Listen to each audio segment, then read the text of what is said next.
I am Sari Cohen with Awards Buzz, and today we're here with the one and only Juliette Lewis.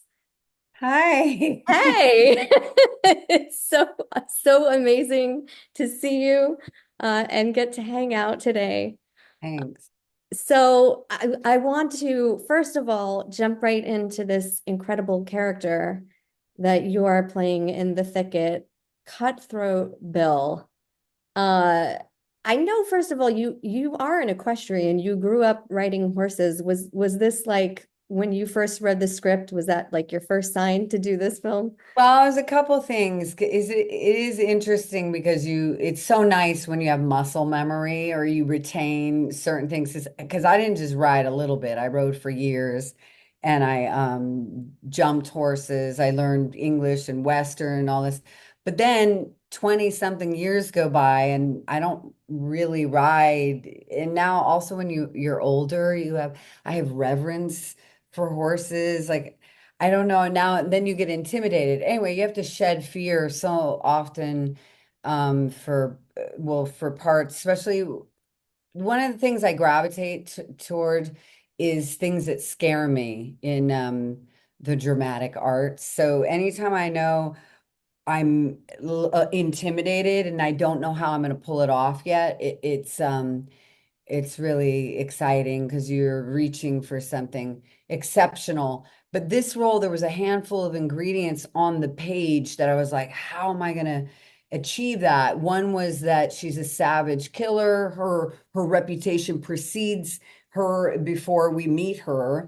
And then also you couldn't tell if she's male or female. She has a mangled vocal cords from a near decapitation. So every element created the character from the incredible makeup and hair department, the wardrobe, and then of course, how does this person live and feel? And that was my challenge and joy to come up with. Yeah, I totally want to get into all of that because I know in the book it's originally written for a man. Yeah. How did you take that on? I mean, as an actor, how did you just internalize it and make it your own? Well, I had great leadership in the fact that you have Elliot Lester, the director, who the two major ingredients, and he would say so himself, is that it trust and enthusiasm. Like he really trusts his actors. His whole thing is assembling a team where you just don't have to say much because you fully know they're going to arrive and inhabit the character. But everything about it, I'm making it sound like it was easy. Nothing about it was easy for me. From even the way she walks, the way I have a 10-pound like prop belt with all kinds of stuff. I have to get on and off a horse with all kinds of gear, and I have to make it like it's second nature. And that's the thing of my job is I wanted to make a character fully lived in, fully inhabited, and that's what I strive for in any character I play. You have an amazing range. I mean, that's the thing about you. You are seriously phenomenal in everything you do. And what you did with this character, I've just never seen you do anything like this before, from the physicality that you were talking about it to the voice. How do you channel that? You know what's funny is that's what I've been hearing in that to have a 30-year career and to have people go, oh, I've never seen this. And, or I heard other people say, you weren't in there anywhere.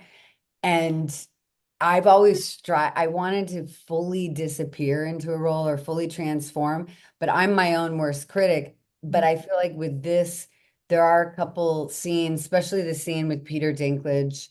Um, I went, wow, oh, I think I achieved. There's a personality there that has nothing to do with me. It was such a difficult, she's so hardened and a lived-in brutality. It was interesting to play a person that her flicker of humanity is probably this small, and we catch it at the end of the movie.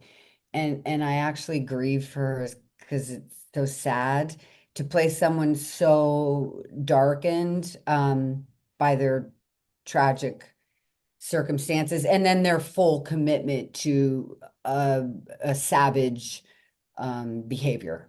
Yeah, and there's one scene in particular, and I don't want to like give anything away to anybody who hasn't seen the movie yet, but your relationship with the character of Lulu Parker, you see that humanity come out in it. Like there's a lot of what you see, the dimension of Cutthroat Bill, I feel like comes out in that relationship. Oh, that's nice. Yeah, a lot of people have their feelings about what that relationship is, and I'm not, who am I to tell them what to think and feel, but I saw her as much having a cat and mouse, having a mouse, but also she Cutthroat has so much self-hatred that I feel like Lula was a reflection of her young self that she could never salvage. Um, so it's not as, I know when people play females play dark characters, they always are like, oh, she's motherly or maybe she's in love. And I was like, I think she would have killed her. The person I was playing is a real sociopath, but yeah, anyway, it's sad. But Sad. yeah, but you hit it on the head with just though you feel, her layers of humanity, like Oh, you it's nice. uh, Thank you. I do want to jump back to Peter Dinklage and your Yeah. scene with him because I mean, it was a wild, intense thing. You only had, I think it was like 22 days to shoot. There wasn't a CGI. Peter like championed this project, and then you've got like this one scene with him.